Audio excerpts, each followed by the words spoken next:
नमस्कार दोस्तों। आज हम सभी अपने देश में प्रचलित उच्च भारतीय सेवाओं अर्थात अखिल भारतीय सेवाओं एवं उनकी चयन पद्धति के विषय में जानेंगे। हम सर्वप्रथम जानेंगे कि उनका इतिहास क्या है, उनकी शुरुआत कैसे हुई। आइए जानते हैं। लोक सेवाओं का इतिहास।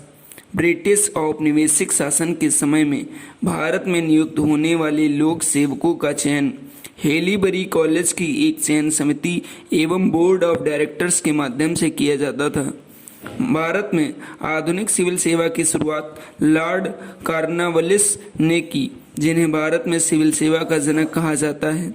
वर्ष 1853 के चार्टर एक्ट में सिविल सेवा के लिए प्रतियोगी परीक्षा का प्रावधान किया गया।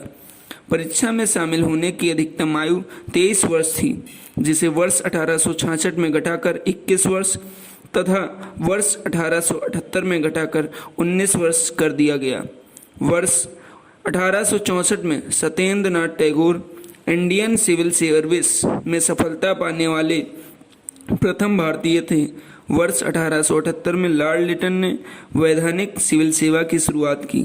इसे 8 वर्ष पश्चात समाप्त कर दिया गया।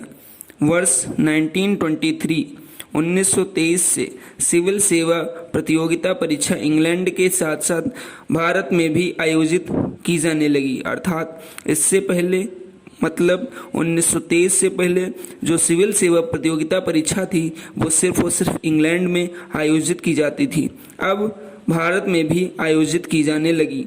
वर्ष 1924 में गठित ली आयोग की सिफारिश पर वर्ष 1926 में लोक सेवा आयोग का गठन किया गया।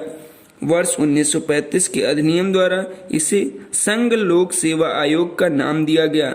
भारत शासन अधिनियम 1919 वह प्रथम अधिनियम था जिसके द्वारा इंपीरियल सेवाओं को सुव्यवस्थित रूप प्रदान करने का प्रयास किया गया। वर्ष 1920 के आसपास भारत में 3 प्रकार की सेवाएं दृष्टिगोचर होने लगी। केंद्रीय सेवाएं, यह सर्वोच्च सेवा है जो सरकार के प्रत्यक्ष तथा स्थायी नियंत्रण में थी। इंपीरियल सेवाएं, यह भारत के राज्य सचिव के नियंत्रण में थी।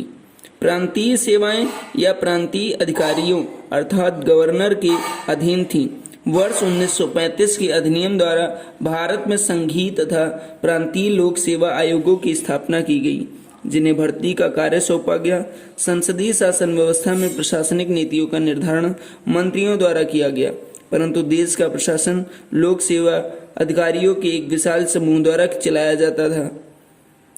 लोक सेवा के अधिकारी अनिवार्य रूप से राजनीति के प्रति तटस्थ रहते हैं तथा प्रशासन में निरंतरता बनाए रखते हैं। यही कारण है कि इन अधिकारियों को स्थायी कार्यपालिका का निर्माता कहा जाता है और इसी प्रकार उन्हें कार्य करने में दक्षता प्राप्त होती है। धन्यवाद। यहाँ पर आप सभी को बताया गया कि कैसे सिविल सेवा का चयन होता है। आप सभी को फिर से एक बार नमस्कार।